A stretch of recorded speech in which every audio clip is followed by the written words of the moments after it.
SAT Vocabulary Cartoons presents review number 3, and this is a Hanzon production. Yeah. Let's get this video started with right now. Here's the thing. We have 10 words again, and this time we have number 1, deployed. And this time it's about deploying stuff. If you ever played the video game Warships and Battleships, we have to deploy ships into random areas and then think, where should I deploy this missile? To B1! And they're like, ooh, you just missed my battleship, and like all that.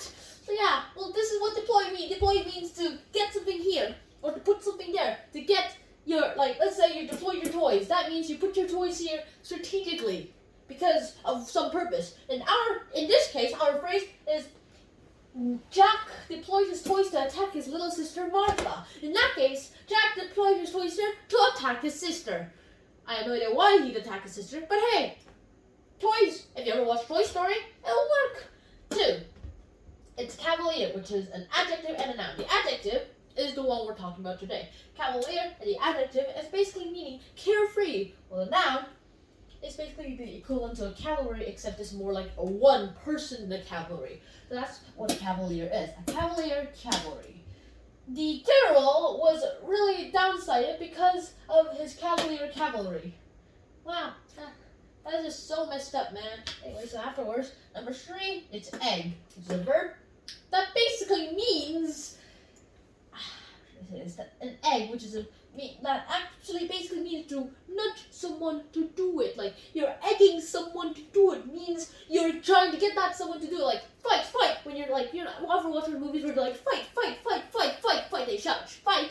That means they are egging the people that are fighting into fight more, which I do not recommend in doing, by the way. So you remember egg with egg. Now in this case, we're not going to use egg. We're going to use a character that is an egg. Ever read the poem Humpty Dumpty? Humpty Dumpty was on the wall, and then he fell to the ground. And the king's men tried to put him back, but in vain they could not. Well, something like that.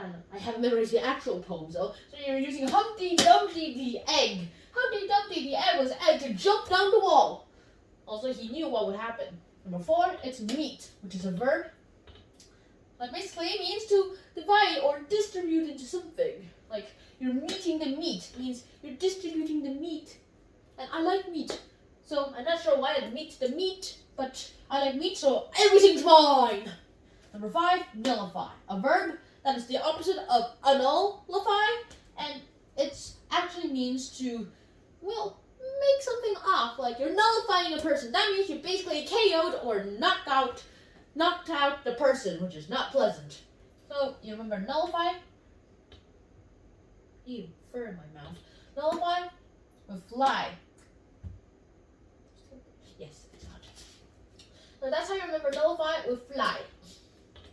Now, nullify a fly. Let's say a fly just went onto this guy's head. And then I'm about to nullify the fly, but this is the funny part. I can also nullify the cat in the process. Okay, number 6, embroil. A verb that basically means to start arguing. In fact, because you're starting to argue, and trying to do loads and loads of incredible things, it's just going to end up being much, much more complicated. In fact, here's the link word, boil. A lobster would rather be embroiled than be boiled. Got that? Yeah. Number 7, waffle. It's a verb that basically means to complicate something to you. Like, when they ask you a question, you answer it, and your answer has nothing to do with the question. Like, hey, can you tell us when the next 1.21 update will come?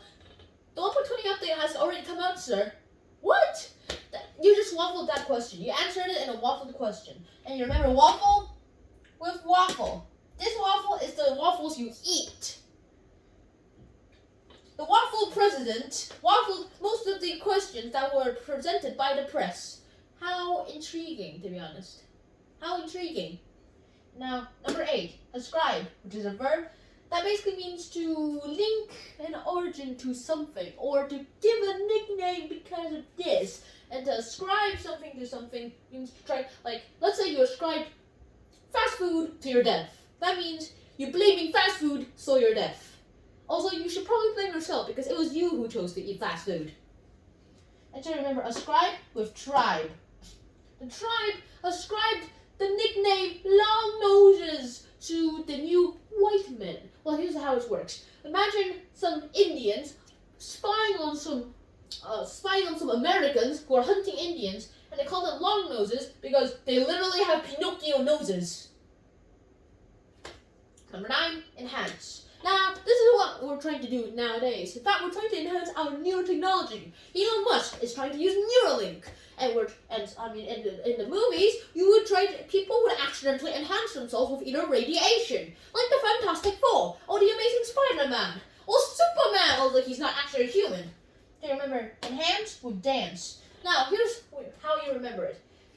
The rock band sought that new speakerphones, gigantic speakerphones, will you? Will enhance the dance's music. And number 10, impair. A word that basically means to let's say you have a disability. To impair someone's ability to do something means it means to being able to not getting that person to be able to do that something. So let's say so you've accidentally impaired your ability to walk. That means you can't walk, but you can hop, maybe. So remember, impair with pair, an impaired pair. And in the picture is, imagine 2 pairs. One of them is a weightlifter and is literally lifting 1 million pounds right now, while the other impaired pair can't lift a 1 pound, like 0.1 pound dumbbell. And so that's basically today's episode. I really hope you guys enjoyed that episode, and yes, I hope you guys enjoyed it, and I hope to see you guys soon. Until next time, not out. Peace. Aye.